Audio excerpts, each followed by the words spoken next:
Welcome back to another episode of Lush Life, No Labels, a podcast where I talk about the struggles and joys of self improvement, anywhere from relationships, career, wellness, and more. I'm Fatu. My story of the week is based on my birthday, actually, which recently passed. In my previous episode, I had a guest who discussed turning 30 and reflected on the lessons learned and what she's looking forward to. So, for today's episode, I'm going to do a holistic episode where I basically talk about what I did on my birthday and then look at the different parts of my life and just sort of reflect as well. So, follow along with me. So, you may be wondering, what did I even do for my 31st birthday? I actually didn't do that much. I took the day off because I refuse to work on my birthday, especially if I can help it. That's just one of my non negotiables, no matter where I work. I took the day off to relax. I got some henna tattoos done, which I do every year pretty much for my birthday. Also, fun fact, everyone associates henna with only India, but actually that plant is from East Africa. But because of the trade that used to happen across the Indian Ocean, that's how that plant was actually moved over to India a long time ago and it became more associated with them. I'm not religious anymore, but growing up in Islam, henna is pretty popular for women because in the religion, they say don't get any tattoos. So, what women do instead is get henna tattoos during holidays, weddings, or really any other occasions as a form of beauty and celebration. And it's temporary, so it lasts about 2 to 3 weeks. I got a nice hotel room. The hotel was pretty nice because they have robes, and I love me a robe from a hotel because a lot of them are very thick robes and I just like to lounge around in it. The hotel also had a pool area, jacuzzi, some other of those types of amenities. I got some good birthday gifts as well. So, very grateful for my birthday. Like I said, stayed around, didn't do much, but I'm happy about the way that it went. I know some people will do more things like travel or have a birthday party or a dinner. In the past, I've certainly done that, but I took it a little easy this year. And in my entire life, I've actually only had one birthday party, which was the first year I moved to America when I was younger. My parents invited a bunch of family friends and had a cake, and I got to wear a cute little pink outfit. But overall, on my birthday, I get family and friends. They'll message me to say happy birthday. As I got older, my friends who were around me would take me out to dinner. Sometimes I've traveled for my birthday as well. And frankly, some birthdays I just sat home and cried for a variety of reasons. So I've certainly had a diverse set of experiences when it comes to celebrating my birthday for sure. But it's nice that people can just decide what they want to do with their day. Turning 31 definitely makes me feel like a real adult with some real bills. Each year of this podcast, I typically reflect on my new age, looking back on the previous year, as well as some things that I'm looking forward to, or just how I'm feeling in general. And it's interesting because I don't know if this happens to you guys, but whenever it's my birthday, on the actual day, people always ask me how I feel about being my new age. To me, it's a really good question, but I never know what to say because I'm like, well, I just turned this age 2 hours ago. I don't really know if I feel any differently than I did 2 hours before that. It typically takes me some time to get used to the new age. It reminds me of New Year's every year. Back in the day when we used to write things down a lot more, it took me a little bit to change the year when I would write it down. to the new year. And that's how I approach birthdays as well. It just takes me some time to get more acquainted with my new age, which probably speaks more about me than anything else. I think a number of things in life take me some time to get used to. So birthdays are no different.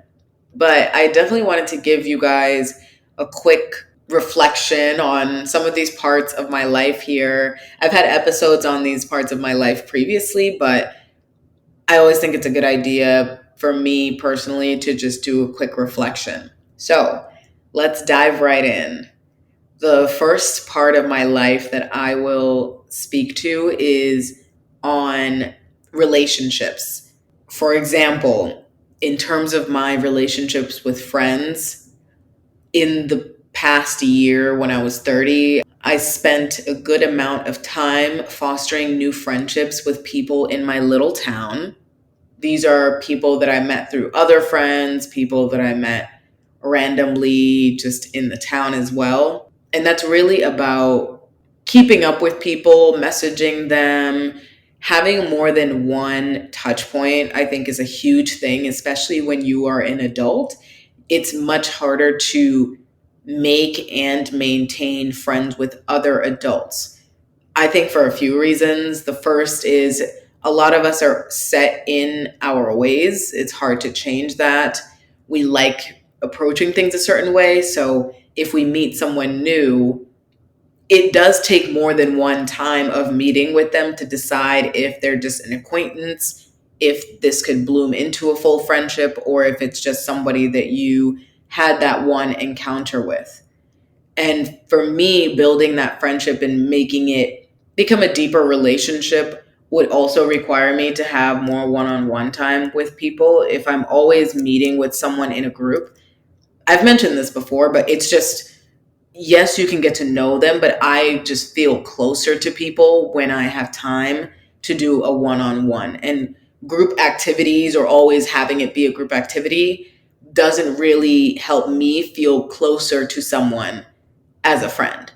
And all of us who are adults would probably feel similar as well in terms of fostering new friendships, because it also requires that you have to go out of your way sometimes to have these new friendships, because now you're learning about that person, you're learning what they like, what they don't like, and then doing some of these experiences with them. And you don't always need to do something that costs money. I've done stuff where I just have picnics with friends and we all get drinks or snacks or whatever it is and just go sit and hang out. So there are certainly a lot of ways that you can make friends. Other friendships that I've had from my 20s, college, high school, etc., I've also been maintaining. Of course, not every single friendship, but as you all know, over time, we start refining ourselves, our friends start refining themselves, and life can just change. Sometimes you're very close to people that you've grown up with. Maybe you lived closer to them, so it was easier to have those touch points. Sometimes you just start growing apart because you are becoming different people. Maybe as you grow up, you have fewer and fewer things in common. Maybe you start changing for whatever reason, and then the friendship isn't the same, or your friend starts changing and the friendship isn't the same. While we may be making new adult friends, the friends we already have, we also need to make sure that we maintain those friendships with the people that we want. But again, acknowledging that we all do change. And if you look back on it, I can guarantee you, you probably can think of a friend or two who you used to maybe be really close with, but now you're not. And it doesn't need to be because you had a falling out. It could just be that you're different people, and that's okay. I think those are some things that you sort of mourn and move on. And not to say that just because now you don't talk to a friend that you used to for a long time, it doesn't mean you can't go back and do that. But I'm sharing this with you because over the last year, I've certainly noticed that some of my friendships that I felt were strong before are not as strong now, but that's just because our lives are different and we are maybe just going in different directions. But it's important for me to acknowledge that to myself, because I don't want to live in a false sense of an idea of a friendship, and then it turns out, oh no, that person doesn't even feel the same way about me. I just actually had a friend visit me, and we did a trip up to Maine and saw all these things. And it was fun to hang out with this friend. We had not seen each other in a few months. And so that type of friendship that is long distance does take a lot more effort, time, and money because you need to coordinate meeting with this person. You have to spend money to get to them or have them come to you, whatever it may be. So there's different levels of effort that are required depending on where you and your friends are and what it is that you are looking to do. So for me, I'm often scheduling things in advance with different friends. It's funny because in college or growing up, we all lived around our friends and could easily hang out with them. But as adults, especially if you have friends who live in different parts of the country or the world, you need to schedule meetups in advance and be much more intentional about meeting up with them versus a friend who lives in your town and you can just plan to meet up with them tomorrow or later today. So there's a lot less flexibility with those long distance friendships, but that's just the way that my life is. I wouldn't change it for anything, but that's just how it is for me. Moving on to the next bucket of relationships. I'll go with romantic. I mentioned this before, but I am in a relationship and just trying to continue to build that. I feel like in any relationship, really, you are always learning something new or a new aspect or perspective about the person that you're with. That's a fun part for me, just learning more about this person, learning how we are functioning in this relationship, what's working, what's not, those types of things. So definitely trying to continue to build on that relationship and see where it goes. My third bucket of relationships is family. Now, you all have heard me talk about family more than once on this podcast. And I've talked about, well, pretty much I've talked about how toxic my family can be. Not everyone. I've talked about having to deal with those types of relationships that are shaky or non existent, but that's kind of how it's been my whole life. And hey, we all have things that we deal with in life, and some relationships are going to be a struggle. That's just the nature of being human. But in terms of my 30th year, though, there were certainly ups and downs, as there typically are when it comes to me and my family. I mentioned on here before that I have a little brother. And so in my 30th year, we've been trying to grow our sibling relationship as well. I've been helping him navigate through college, post college. He recently graduated as well. So it's crazy to think that he's now a college graduate since we're almost 10 years apart. But it's been interesting for me to see the way that he has grown up. He still has a lot of growing up to do, in my opinion, but I am proud of some of the accomplishments that he has had this past year. And I see more and more he's really getting more enthusiasm and getting more into a mindset of, okay, I've graduated, I'm now becoming an adult. And at the area that he's at now, of course, I don't know, he is an adult, of course, but there's so many things for him to learn about just being a person who's out in the world and not just in school full time. So I'm curious to see how this next year is going to go for him, but also excited on how my relationship with my little brother will continue to blossom as well.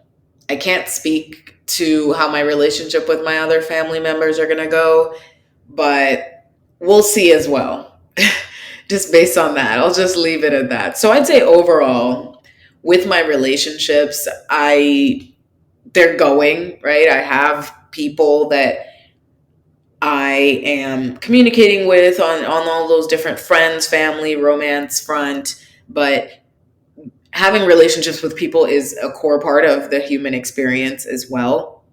But like I mentioned, because you're dealing with other people, it's not always going to be a walk in the park. There's going to be things that are out of your control, unfortunately. But there are also those relationships that are positive, that are maybe growing a little bit, and you might want to see where those are going to go. Or you have long term people in your life and you just want to make sure that you maintain that. And even for me, some of my relationships, I'm just curious how they're going to go with some friends because their lives are changing too. And of course, when somebody else's life changes, maybe now they're becoming a parent or something like that. Those dynamics may change as well, just because of the nature of life. So I'm also curious to see over the next year how some of those relationships are going to be adjusted. Alrighty, moving on. I want to talk a little bit about traditional markers of adulthood. I define those things as buying a home, getting married, having children. Those things to me are changing, especially with people my age range. And these some of these things, as we all know, if you're in the US, have certainly been changing. Actually, globally, I'll say, since I do have global listeners and I know that other countries are dealing with some similar things. For example, some of my friends have gotten married, bought homes, and are on their way to having children. All of those things happened in the last year. So, certainly a lot of adult things happened with people around me. And I'm surrounded by people who are experiencing those traditional markers of adulthood. But I am an example of someone who has not reached those. And I say reach not because it's a thing that's a requirement, but more just that I haven't experienced those because it's not a competition or anything that these things must be done. In the past, though, of course, in society, yes, buying a home, getting married, having kids were a thing that most people did, but that's really more because of the society more than every single individual wanting those things. And as we all know, globally, we have the lowest birth rate. People are really not having kids as much. In the US, many of us cannot afford to buy a home. There are just a lot of barriers to those types of things. And people are getting married, at least some people that I know are getting married as well. But just giving those examples because I'm pretty sure we're all aware of these types of things. But that's just the world that we currently live in now. I mentioned before, right? Like, I haven't experienced those things in my life as of now, but those things to me are not requirements. For example, I'm 31 now, but when I was little, I benchmarked off of my mom on some of these things. So, for example, my mom was 27 when she got married, 28 when she had me. And I literally could not even imagine having to be married at 27. 27 was when I started having a mindset change and shift to stop crying and complaining all the time about my job, my lack of funds, my bad eating habits and consumption habits. Not all of those things went away, but it was at that age that I decided to start making efforts to change for myself because I didn't like where things were going and I needed to make a change for me. That's what happened when I was 27, which to me is a big deal because it really led to a big change, positive change in my life. But yeah, having kids, getting married, that was literally so far removed from where I was at that age. That's a trend that we see. People aren't doing those types of things so early on. Some people are, maybe if you're from a smaller town or a specific type of culture, but for the most part, people are doing things later and later. Buying a home later, probably because you can't afford it now. Having children later because that also costs money. And then even the structures of having children in America, at least, is pretty tough. They're banning books. Children are getting shot in schools. There's a lot going on and it's not stopping anytime soon. So I can see why some of these traditional markers of adulthood aren't as widespread as they used to be, maybe when our parents were younger. But I like where I am because I'm choosing where I am. Just like my friends who are married, have homes or kids, chose that as well. Now, I briefly just talked about one of the traditional markers of adulthood is buying a home. As I mentioned, housing, many people have pushed back. I personally don't have a house right now because, frankly, it's not even about the down payment. Like, that's obviously a lot of people focus on that. But I think more about the property taxes, the HOAs, the insurance changing every year. Those are the things that I think about because those things would involve more recurrent payments or like one time big payments if something breaks, right? One of my fears is literally having to, I don't know, replace the roof or something and having to spend 10 to 15K just on that purchase on top of everything else. And of course, the roof isn't breaking every year, but if I buy a house and then I have to drop a band on something, that's just a lot, especially as somebody who is not married, right? I take on all of the risk of those types of things, and I'm very risk averse. So I don't necessarily take the biggest risks, especially if I feel like I don't have all the information there. So you do have to take a risk though when you buy a house. And I'm picky as well. So there's just a lot going on there. I'm someone who has moved pretty much every few years to a new apartment. So I have a hard time also deciding to purchase a home for 30 years or something. Of course, I could always sell or refinance, but those are just some of the things that keep me from home buying. And I'm sure my listeners, especially the ones in the US, can relate to that. I've spoken with friends and family about this too, and some can relate. For older family that I've said this to, though, they try to encourage home buying, but one thing is that they forget. But I find that they forget that things were much easier back in their day. And millennials, Gen Z, whoever, have been priced out in so many areas, and our salaries are not reflective of the increased costs of day to day life. So, not to say that I don't think I can buy a house, I just think that I'm a cautious person, and the things that I see right now are not strong enough for me to make that move at the moment. With other adulthood markers like marriage and kids, like I said, younger me expected to have those by now at 27, but hey, at the big age of 31, here I am. Those things weren't really a strong feeling for me though, growing up. I just felt like that's the way my parents did it, so that's how I was supposed to do it. But again, just like with so many other things in my life, I've really had to think about what I actually want instead of what everyone else does or what I'm supposed to do. The other thing too is unlike buying a house though, which any of us could do independently if we had the funds, marriage and children takes two to tango. Yes, you have to independently make your decision where you want those things, but obviously the decision has to be made with whoever it is that you are with. Another part of my reflections is around career. I've talked to you guys about careers. I've had guests come on to talk about careers, and all of us are now adults. So, unless you're the child of a billionaire or a millionaire, you're probably working and you have to work to sustain yourself. For me, in this last year, I've had a lot of reflections and time to think about my career. And I'm going to sound like a broken record, but similar to that, I don't think I have one specific type of career. I spent most of my time in healthcare. I have researched in labs with bench research. I have worked in hospital administrations doing quality work. I've worked in management consulting for different companies.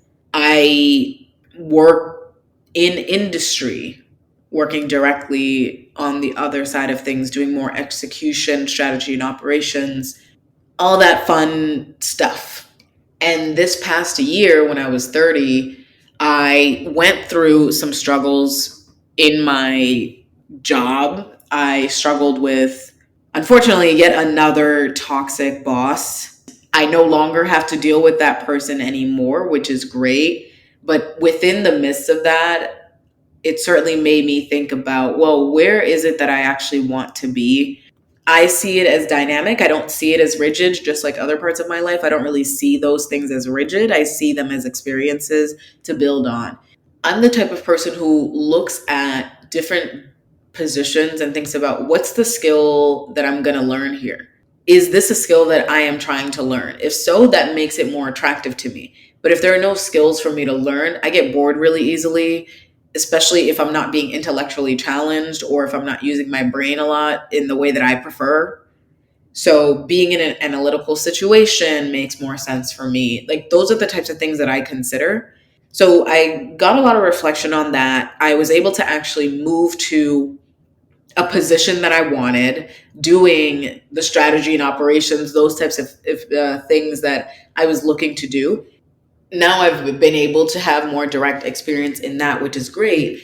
But like I said, I've spent pretty much my entire career in healthcare, and I've been interested in other industries as well, specifically the energy sector. I last year and also part of this year, I was a fellow for an energy startup.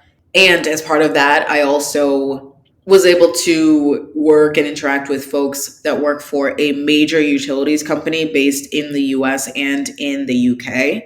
That gave me a lot of exposure to people who are in that industry. I was able to network, I was able to just gain more technical and business knowledge about the energy industry. So I'm at a point now where I've known that I am interested in that. I've actually put in the work and gone and got an education in that industry. And I'm at the point now where I'm trying to figure out, well, what's the next step? I know that the job market is not the best. People are sending out hundreds of applications and not hearing back. People are getting interviews and then getting ghosted. It's really not seeming like it's the best employees market. It's really an employer's market, and it has been for the past few years. But that's something else that I'm considering as well. For me, though, now that my fellowship is over, it definitely gives me more time to sit down and think about my next steps here. And like I said, it's again looking back, having to revise my resume, having to make a new cover letter. And this is a completely new industry, so I have to figure out, well, how do I show my transferable skills? Because I have a lot of it. I know that I'm a strong candidate. I just need them to know that. So I have to figure out a way to put that out there and to basically show them that I'm that person that they want. And I interview pretty well. I actually used to teach people how to interview. I used to teach people how to write their resumes and cover letters and all that. So I have a pretty good background in how do you present yourself, but I definitely am less experienced in trying to switch to a completely new industry. And I don't even know that I need to completely switch because, like I said, I've been in healthcare, and energy sector and healthcare are both social necessities. People are going to be sick and need healthcare. People are going to need energy. Those two things are pretty non-negotiable in life. So there might be a way for me to combine it and maybe use my business degree to make something out of that. So in my head, I have so many thoughts about the career thing. The easiest thing, obviously, like I said, is to just apply to another job and move on. But I do have a business degree. I did spend years on that. And I have ideas in my head. I just don't know how they're going to fare out. I'm somebody who likes to think a lot. Sometimes I take a long time to make decisions and to actually make that jump. So this upcoming year, one of the things that I really want to do for my career is to take the leap of faith.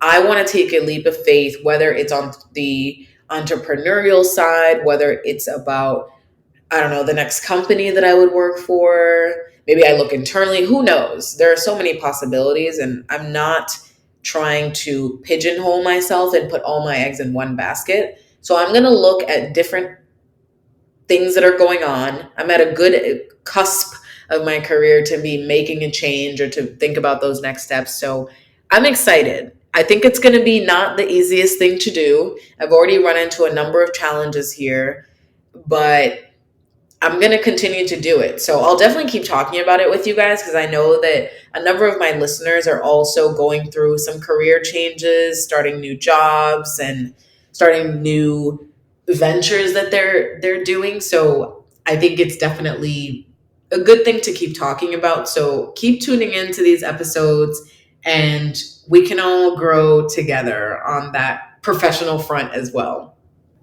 I feel like that pretty much touches on my main buckets of life. I guess the only other bucket I'm trying to think of is the fun bucket. And it's summer now, so I'm definitely out here enjoying the sun. In Boston, there are a lot of fun summer events, so I've been just doing that. But overall, in the last year, for fun things, just continuing my hikes, continuing to build my little Legos in the wintertime. This podcast is certainly one of my hobbies as well. I actually have been drumming a little more. So the drum beat that you guys hear at the beginning and the end of these episodes is actually yours truly. That's me playing the gimbe drum. The gimbe is from my country. I think in English people pronounce it djembe. Personally, we call it gimbe, but I've been practicing that more and more, and I've been getting a little better at that. So that's been a fun little hobby that I have been getting better at over the last year. But overall, I'm going to just say that I don't regret where I am at right now at my big age of 31. Like I've said in this episode, there are some things to figure out, whether it's career, relationship, just those types of challenges. And that's going to continue because that's what life is. But I'm so excited for the future. I'm grateful that I'm working. I know that's not the case for everyone. I'm happy that I'm exploring my varying interests on the career side and trying to figure out where all of my various relationships are going to go. And this is just part of life. I've said it before and I'll say it again, but I see life as experience. We are experiencing the different people we interact with. We're experiencing the jobs that we do. We're experiencing the hobbies we have. We're just experiencing. And for me, it's really about not regretting the experiences that I end up having. Of course, you can keep other people in mind when you make these decisions, but overall, it's ultimately about the way that you choose to live your life within the things that you can control. So, happy birthday to me. Overall, a good birthday, and I look forward to the next year ahead for me, myself, and I. Thank you for listening to another episode of Lush Life, No Labels. Like and subscribe to this podcast. Cheers to your lush life and see you later.